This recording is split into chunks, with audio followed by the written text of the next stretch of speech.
What's up guys, TechLab here. Now in today's video we're going to be showing you how to build the simplest PC that you can, and the reason for this is because as it's coming up to Christmas now, I've noticed that a lot of those scam GT710 gaming PCs have started to be advertised, and to be honest, their prices are ridiculous. For those of you out there that are not capable of building a PC from scratch, because we have proven in the past that you can do it much cheaper and get much higher performance, there is a way to do it that is very simple and it only takes two things. First, you'll need a pre-built desktop PC like this one from Dell, and of course a graphics card. So for those of you that are not comfortable in building your own gaming PC, you may be tempted to go out and buy one of those very cheap, super fast gaming PCs from eBay or Amazon. They generally cost you around £250 upwards, and inside of them they use some very old parts, and even if they're not super old parts, they're very low performing parts. And in particular, you tend to get things like second and third gen Intel systems. That's the platform they use. They're not new, by the way. They are second hand because they're very old now. And you generally get something like a GT710 or a GT1030. Now, I noticed a number of these machines popping up on Amazon Prime Day recently, and they were extortionate priced, even with the discounts. Some of those systems were starting at around £250, and that's exactly what you were getting. An older i7 third generation system, which are not really that capable anymore, as well as an Nvidia Geforce GT710, a graphics card that was not even designed for gaming, and we've tested them in the past. They are absolutely shocking. You will barely get to play something like Minecraft on them, let alone something like Fortnite, which a lot of kiddies out there like to play. So instead, I thought I would show you guys how to build something much better. It's not going to be the most upgradable system in the world, but it's going to be cheaper and it's going to perform a hell of a lot better than all of those systems out there, particularly the ones that literally do not have graphics cards for gaming. To show this, I have actually picked up a system, and this is a little Dell Inspiron 3668. They're not actually that expensive if you just go and pick one up from eBay. They're very cheap to buy, but they again are not designed for gaming, but we can make it a gaming PC in literally two steps. Number one, buying the PC itself. Now, when you actually go out to buy a little PC like this, there are some things that you should look out for, or particularly things that you should wait for. Generally, these systems are really cheap because they were sold en masse to home users and office users, and they tend to have some reasonably low specs, but a lot of the time you can pick something up pretty decent. This one here I actually waited around for, and I managed to get a pretty good bargain because this one came from an office, and what you tend to find with office PCs is that over their life cycle inside the office they get a few upgrades, so you get some optional extras, and this one definitely has some in here. It's very easy to open up a PC like this. All we need to do is just undo two screws from the back. That is pretty much all you need when it comes to tools. You don't need anything else for these. Dell and HP and Lenovo, people like that, tend to make them very upgradable in terms of being toolless. So once you get inside of it, there's not really a lot you have to do. We have recently looked at a HP system very similar to this. It was a little bit higher spec than this, and it did require a little bit of screwdriving on the inside, but Dell tend to be a little bit better. Once you've taken the two screws out the back, which just use a standard Phillips head screw kind of thing, so it's very simple for everybody to do, you simply just slide the panel back and you take it off just like that.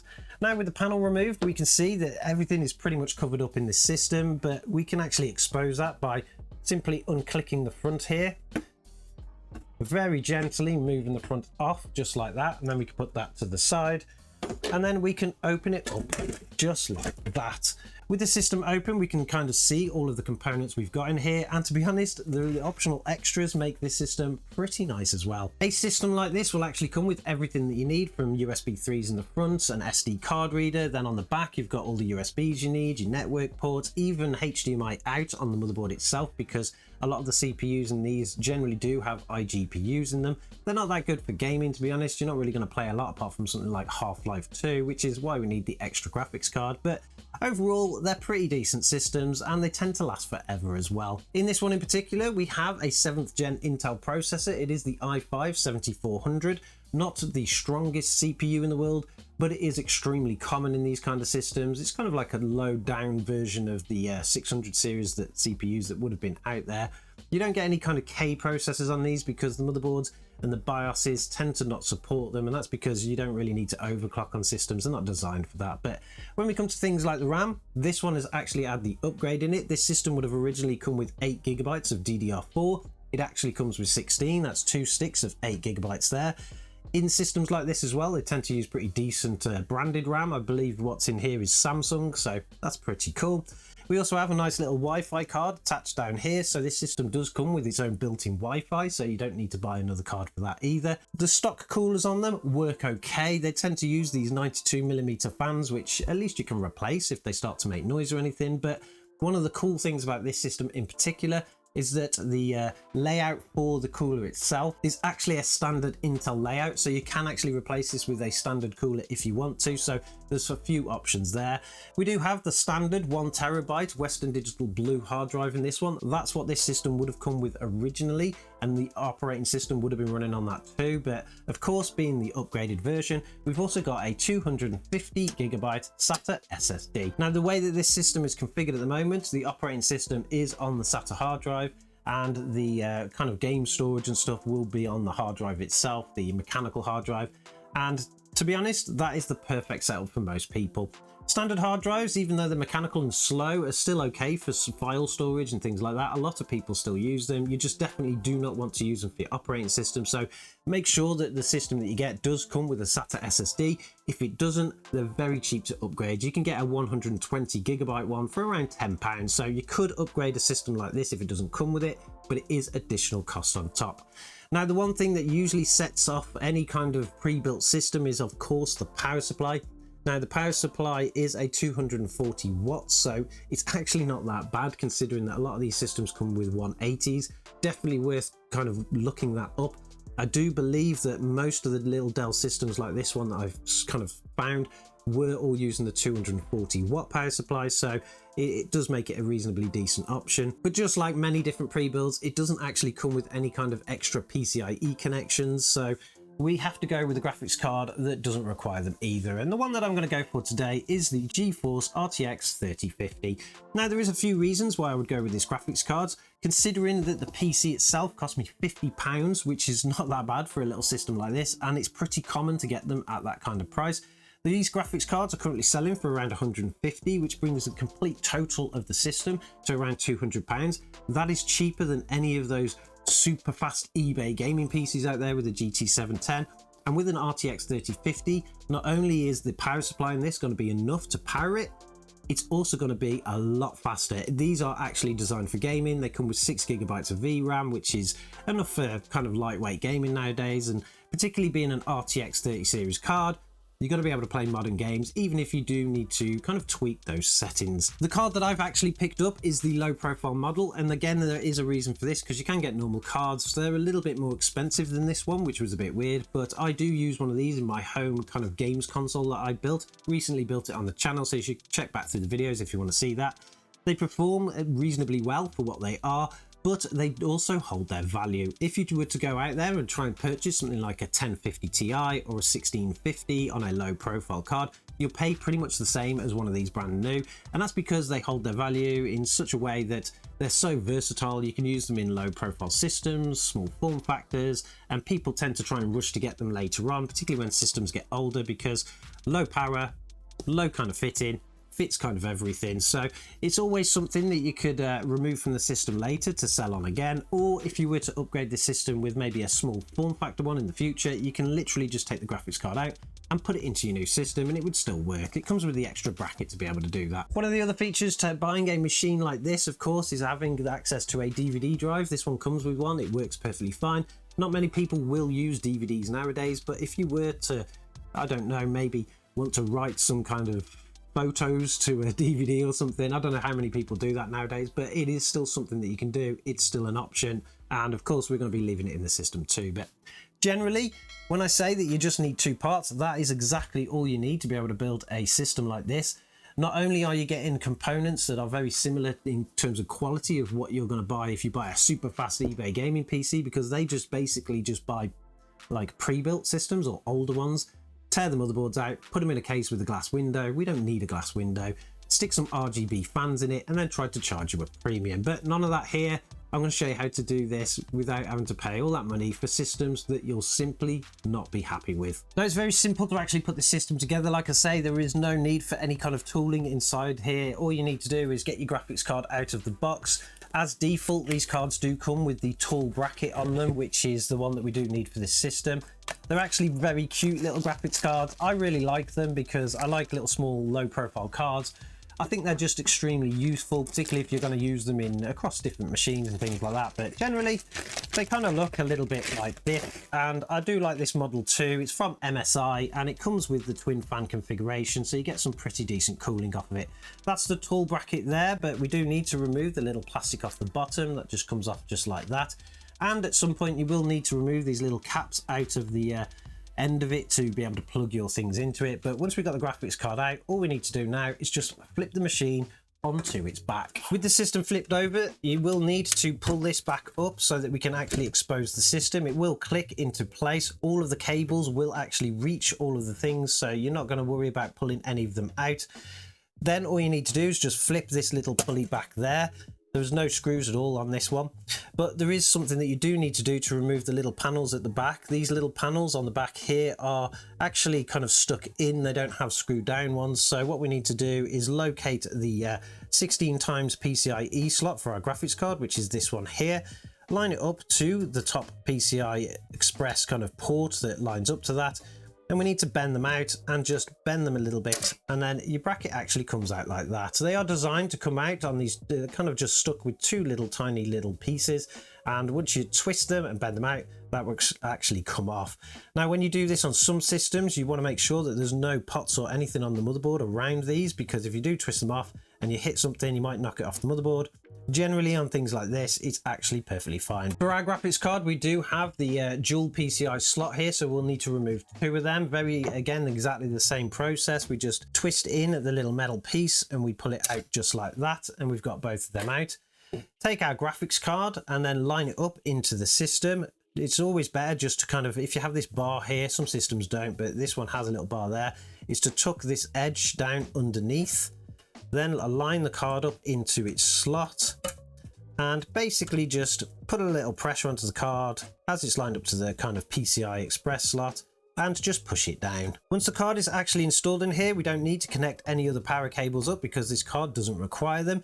All we need to do now is flip the little cap back, click it into place, and then your graphics card is actually installed. Sometimes these do become a little bit twisted, so then don't hold on 100%, but this one is actually going to be fine. Once we line this graphics card up, there we go. It just wasn't lined up on one of the screw holes, but now it's lined up, it should click down. And that is the graphics card installed. We can simply just close the machine now, and because it is a low profile card, there is lots of space for airflow, and this card is going to work great in here. So now that we have the graphics card installed into the system, that is as simple as it is. This is now a gaming PC. We will of course need to boot it up, install the latest drivers from Nvidia. That's very simple stuff. It's just software. You go to the Nvidia website, go to their driver section, find the RTX 3050, and then download the game ready drivers, install them. Very quick process. You can even install Geforce Experience if you want, but they do give you the option to just do drivers, all the full experience, and then we're pretty much ready to go. Using the low profile card in here does give us, like I say, lots and lots of different airflow, and as well as having nice little upgrade options later on, particularly when we can pull it out, put it in different systems, any system that we want. But I suppose now what we need to do is actually show you what a system like this can do. So we've got the system all up and running and everything is installed. We've even got the Nvidia drivers installed. Now, if you weren't installing a graphics card into this system, you would be running off the Intel HD 630 graphics. They're not much cop at all. You can just about get away with playing something like Half-Life 2. If you move up to something like even Tomb Raider from 2013, you're going to have to lower your settings just to even get it kind of playable. And even then, it's not that good at all. And if you were to try and even play anything even newer than that, something from even 2019, which is about 5 years old now, like Doom Eternal, you're just not going to get away with it. It's going to give you a terrible experience with very low average frames per second, and the 1% lows are just literally going to make the game unplayable. So don't even attempt to play any kind of games with the built-in graphics on these. You can just about get away with playing really, really old games or really, really limited demanding games, but apart from that, you're just not going to be able to get a decent enough experience, particularly if you're buying this for a kid or somebody that wants to play something like Fortnite. For those of you that have used a GT 710 before, you'll know that you'll get a very similar experience. It's a little bit more powerful than the built-in graphics on Intel's processors, but it's about equivalent to one of AMD's kind of older APUs. It's not great at all. For those of you that have never seen a GT 710 or even used one, this is a GT 710 here.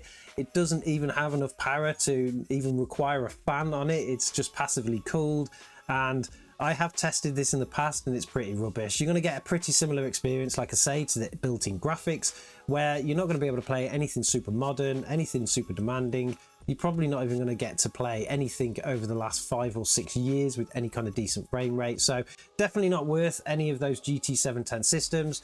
Don't even think about picking them up. Build something like this instead. It pretty much takes you exactly the same amount of effort apart from opening up a case. So as long as you're willing to do that and just drop in a graphics card, you're going to be much better off with something like this. But with an RTX 3050, you're going to get an actual pretty decent experience in all those games. You're going to clearly maximize your FPS in Half-Life 2.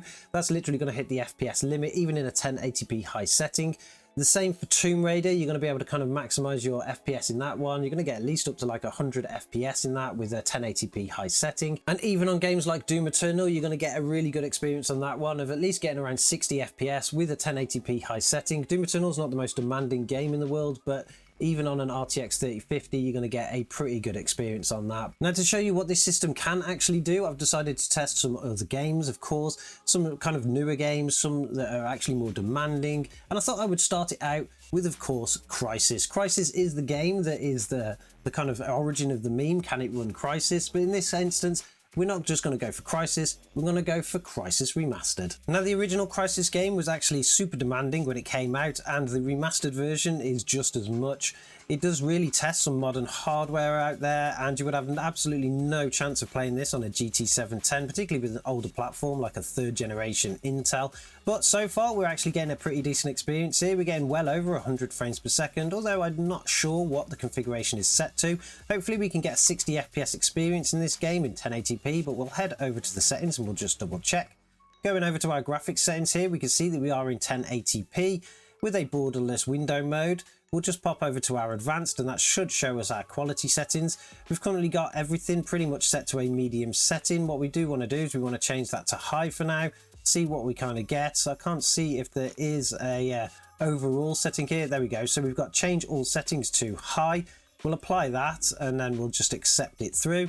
We'll see what we actually get inside the game with a high setting. Maybe we do need to play it at a medium setting, and that's fine. That's okay to play these kind of games like that. Now that we're back in game, we can see that things are not as smooth as they were before. Obviously, turning to a high setting in this game has kind of affected things. You're getting a little bit of stuttering as you turn around, but let's head back over to those settings again. We'll turn it back down to medium. Medium is perfectly fine to play at, so it's okay for us. We'll change all the settings there to a medium. We'll apply that again. We'll say yes. What we may actually do is change the texture quality once this is loaded to a high setting. That's actually going to give us a better quality picture.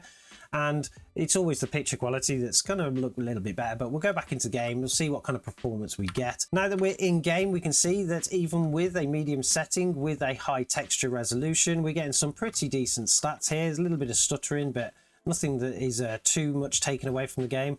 We've currently got an average of 124 frames per second with a 1% low of 97. Again, there is no way that you would play this, at least at this quality, at these settings with a GT 710. You may get away with super low resolution and super low settings, but nobody wants to play at that, and particularly you'll just get complaints from your kids if you do. But so far, everything is running very smoothly on this. Nice little medium setting with a high texture detail. Things still look great.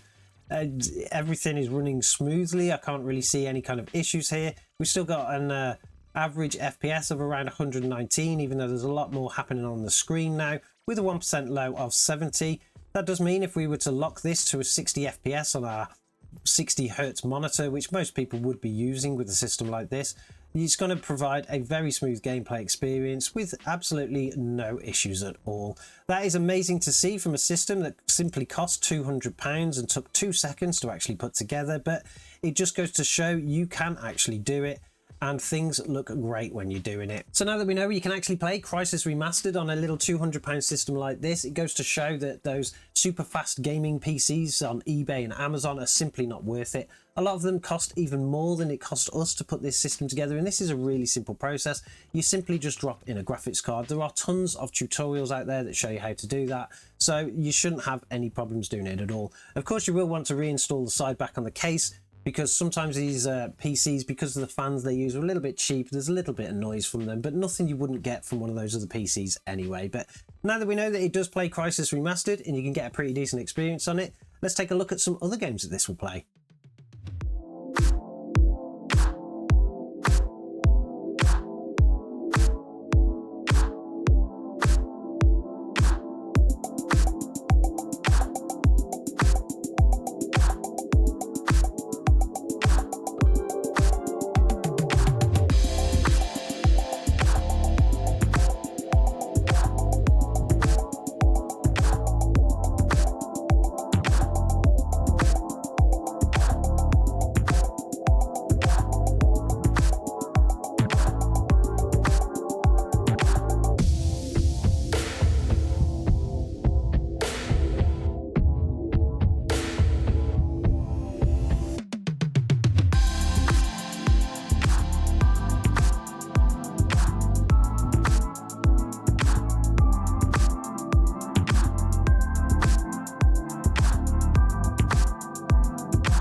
So there we have it. You can actually play modern games on a system that you put together yourself, even though you didn't build it from scratch. It's very simple to put something like this together and play those types of games. True, some of them do need a little bit of crutching here and there, using FSR, lowering a few settings, but you're going to get a much better experience than those super fast GT 710 gaming PCs that you pay for. And it's going to cost you a lot less, because this cost us only £200, whereas the cheapest one of those we could find, even on a prime sale, was around 260, which is just ridiculous. Don't go and buy one of them. If you don't even have the confidence to just do something like this, go find yourself a local PC builder. They generally build things of that kind of caliber for a lot less. So if you're spending about the same amount of money, you can get a much better system. But overall, I'm actually really impressed with this little tiny system for how much it cost us, how much effort it costs just to put it together. We've even got an RTX card in there, so we could do a little bit of ray tracing if we really wanted to. But apart from that, I think it's pretty good. Let me know in the comments below what you think of our little system. Have you built something similar in the past? Would you recommend other people do similar as well? Of course, inside this system, the CPU is probably the weakest point now, being just a basic quad core, but we could go all the way up to the i7-7700 if we wanted to. This system will take it. Maybe we'll do that in a future video so that you guys can see what happens when you completely max out a platform like this. If you do, make sure that you subscribe to the channel to catch that. But apart from that, I'm really happy with it, and I suppose I'll catch you guys in the next one.